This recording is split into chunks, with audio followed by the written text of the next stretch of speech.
Alright, so in this video I'm just going to go through the projectile motion lab, basically show you how to set up Excel and how to, with the various uncertainties and how to actually manipulate this program here. Um, so all the equations that you'll need are in the lab here, basically on the first two pages. So essentially what we're going to do is be looking at projectile motion. Hopefully you've seen this by now in the actual physics lecture.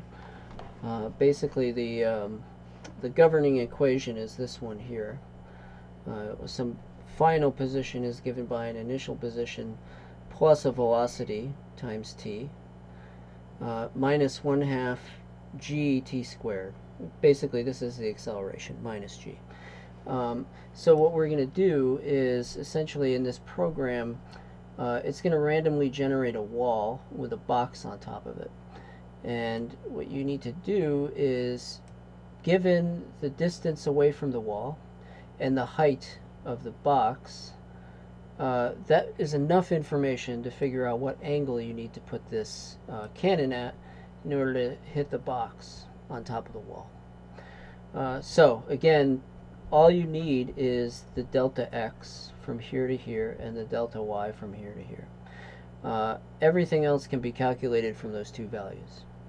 The other variables, though, are the gravity, the gravitational constant, and the initial velocity of the ball when it comes out of the cannon. So those are two other things that you have control over. Now, the way we're going to set up Excel here is essentially we're going to put each value, for example, delta x, and then the next column we'll just write x uncertainty, and then delta y, that's the other one, y uncertainty. So essentially every value has an uncertainty associated to it, and these uncertainties are going to depend on what we can read off from this program. So we're just going to assume that the uncertainty is going to be in the last digit of whatever value we're looking at. So for example, for the velocity, the uncertainty is going to be 0.1. That's basically what we're going to assume the uncertainty is. So there are four measured uncertainties: delta x, delta y, the velocity, and g. And there are two uncertainties that are calculated. Those are from t, the time of flight, and that's this big nasty expression here that we're going to corral into Excel. And the other one is from theta.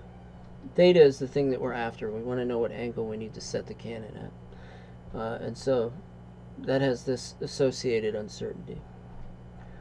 So again, these two things, as well as the velocity, and g, the gravitational constant, those all have measured uncertainty from here. They're basically all going to be the same. The ruler measures things out to 2 decimal places, so I'm just going to put 0.01 for those uncertainties. Velocity is only 1 decimal place, gravity is only 1 decimal place, so those guys get 0.1. Okay, and basically from there we'll be able to calculate everything else. So let's just see how this works first. So I have this cursor I can move around, and this is basically my ruler. And what I want to do is measure the height from the box to the end of the gun. So from here to here. The way I do that is I place this where I want it, and then I right click, and you should see this spinning box show up, and that basically means you've locked in that position. Then if I move it down here and I right click again, now I've locked in these two positions, and the distance between them is given in the bottom right here, this 2.49. So that's going to be my delta y in this case, 2.49. Now again, every time you open this program, every time you successfully hit a box, it's going to generate another random wall. somewhere else and at some other height. And we'll see that as we go on. So that's my delta y. My delta x, I do the same thing. If I right click anywhere now, it'll erase those two markers and start over. So right click there, put this here, right click again, and now I have this 10.74 in the bottom. That's my delta x across here. 10.74. And again, I can right click anywhere and it erases those. So, you know, if I wanted this and that would give me that distance. Right click erases it. So just play around with that until you figure it out. Now in the lab, Anna suggests using a velocity of 15. And that's fine. Sometimes that value won't be enough, actually. So if this wall were really high, a velocity of 15 might not be enough to actually hit the box. And so what'll happen is when you go to compute some of these values in here, what you'll find is that you'll get square roots of negative numbers. And that'll happen if your velocity is too low. So just be, you know, on the lookout for that if that happens. I'll try and make it so that happens, so we can see what to do. But in any case, these are your two basic things that you measure from here. I'm just going to turn this down to 15 as suggested, and put 15 for the velocity, and 9.8 for g. Now in here it says minus 9.8, but in all the formulas, that minus sign is already accounted for. So I'm just going to put g as 9.8 here. Now, what we need to do is determine t and theta. So in these next columns, I'm going to write, I'm going to write t. And actually, I'm going to write t plus and t minus, because this solution gives two values. There's two possible values here to be found for t. So I'm just going to have it calculate both. And the uncertainty is going to be from this big nasty expression. So I'm just going to write t uncertainty. And then finally theta and theta uncertainty. In Excel, theta is going to be given to me in radians, so I'm going to have to convert it. So let me just write rad here and put this in rad. And then finally in this column I'm going to put theta degrees and put theta insert degrees. Okay, and there, that's basically everything we need. Now in order to compute these t's, we have to use this expression, and what I'm going to do to kind of make things easier is put a bunch of these values, have them calculated somewhere else. So I'm going to split this up into a bunch of different things. So let me just call this term 1, and what we're going to do here is take this thing that's under the square root and write this out. So for example, this is going to be equal to v to the fourth, so this is whatever the velocity is, to the fourth, minus 2 times v squared times delta y times g, that's the second term, and then minus delta x squared times g squared. There we go. So this thing here, and you'll have to double check, is basically everything that's underneath this square root. Now that we have that, I can plug in this value to find my t plus and t minus.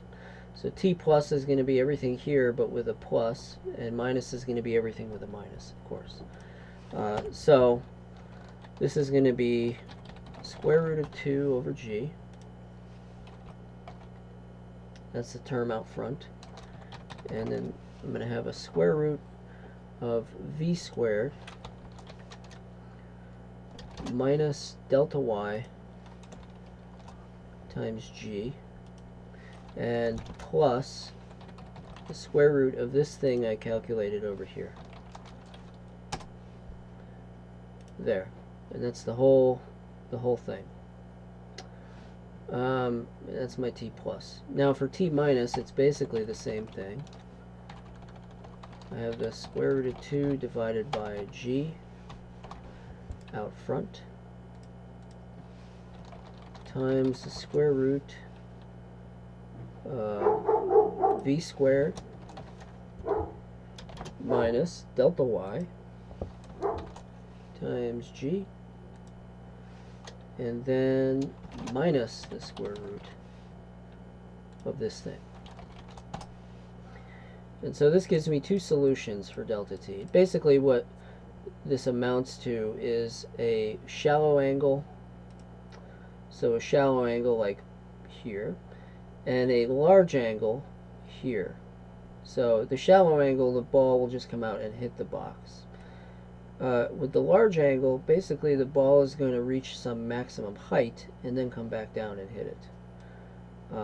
And so that's why you have two solutions here, because either of those situations are possible. So that's that term. Of course, you have this big nasty thing here. I'm just going to go ahead and break this up into several pieces.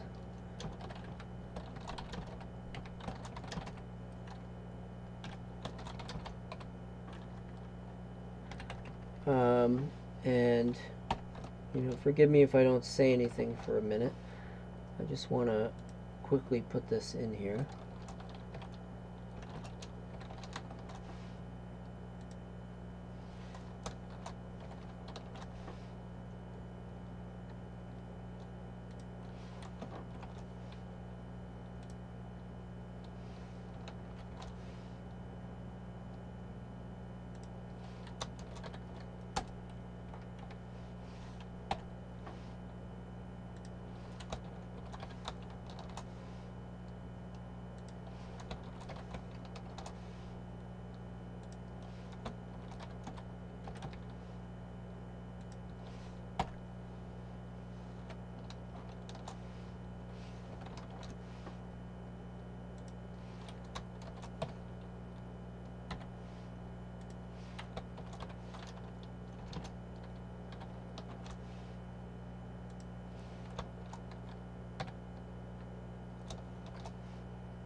Alright. Yeah, so that one's a pain. So, I guess just double check when you do this that the formulas come out right. And then the last one is this thing in the denominator here. So this is...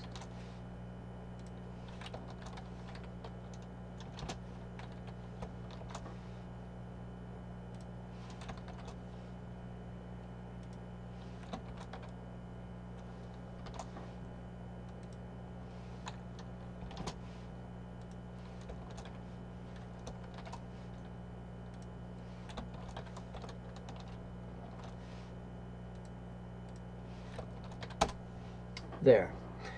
Alright, so now that we have these guys isolated, it's a lot easier to kind of diagnose if you just screwed something up rather than writing this whole thing into one expression. So this is just going to end up being the square root of sum of these three divided by this last term. And there we go.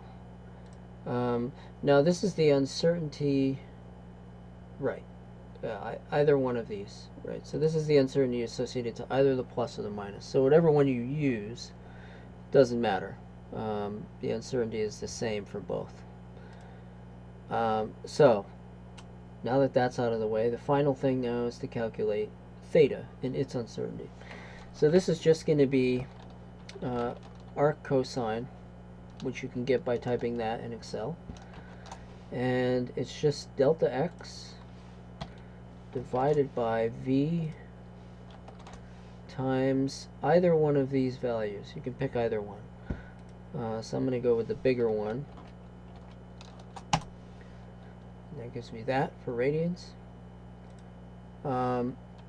And let's see, the uncertainty is given by this expression. So that I'm just going to write as one thing. No need to break it up. So sigma x divided by x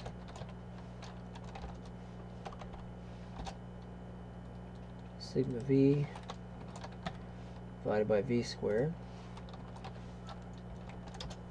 plus sigma t we just calculated divided by t squared, and make sure you pick the right t squared, and then that whole thing divided by this v squared t squared over x squared minus 1 v squared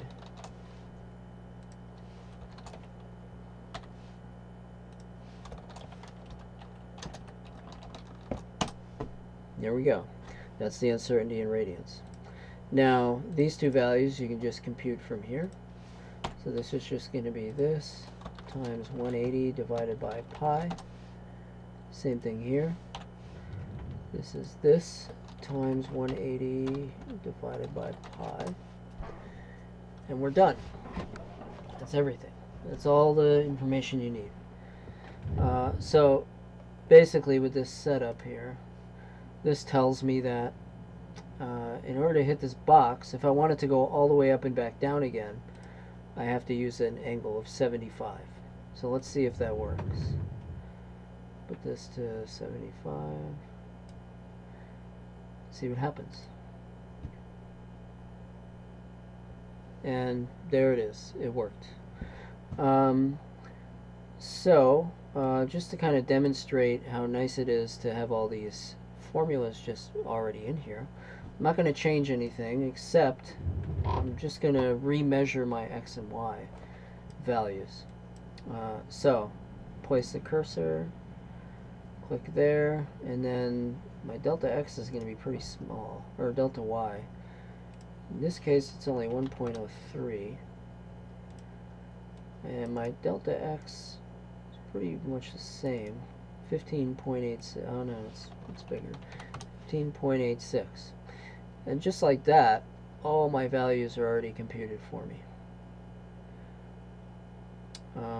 And so this says put this at an angle of 67 degrees, right about there. And let's see if that works. Not bad. So if you were to go in here and change your this theta prediction to use the minus t, basically it would give you a smaller angle, and in this case it would like tell me to put it like this so that the ball just comes out and hits it. And you can use either one, doesn't matter. Now the only other thing, so let me just show you what happens if the velocity is too low. So just reset this. Hopefully I get a large enough one. Well, let me just bump the velocity way down, and I'm going to remeasure my values here. So this is 3,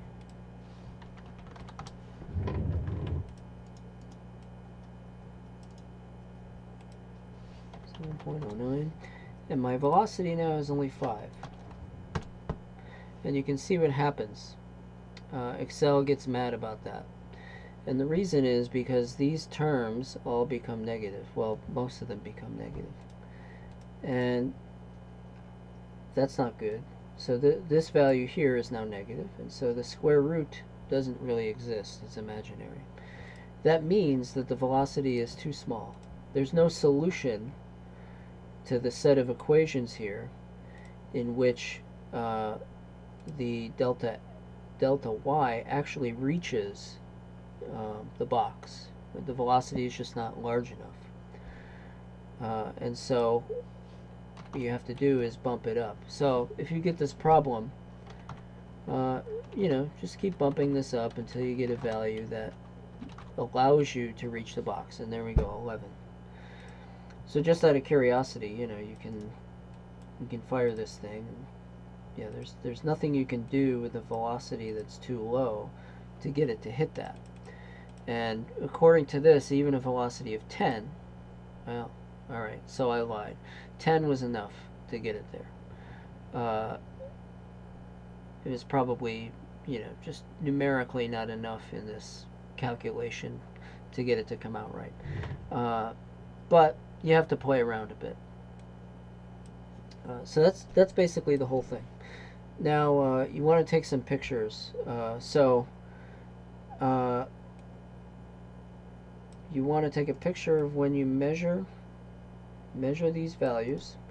So when the number down here in the bottom is set to whatever delta y is, take a picture of that. And then likewise, take a picture when this is delta x is set up. And then you want a picture when you actually successfully hit the box. So at the end, when you successfully hit it, take a picture again. And those would be the 3 things that you put in with your lab report. Now there's one final part, and that's when, so once you're done with all of this, basically you want to take this whole thing, copy and paste it down here, and essentially you're going to do the same exact thing, except you're going to change the gravity to be that of the gravity on the moon, which is minus 1.6 meters per second squared. And so in here, in your g value, you're going to change that to 1.6. And you're just going to do the same thing again. Same exact thing again. But all the formulas are already here, so you don't have to recalculate anything. Just change that. So yeah, that's it. If you have any questions, feel free to ask anybody. Ask your TAs. Ask Anna. Ask me. That's it.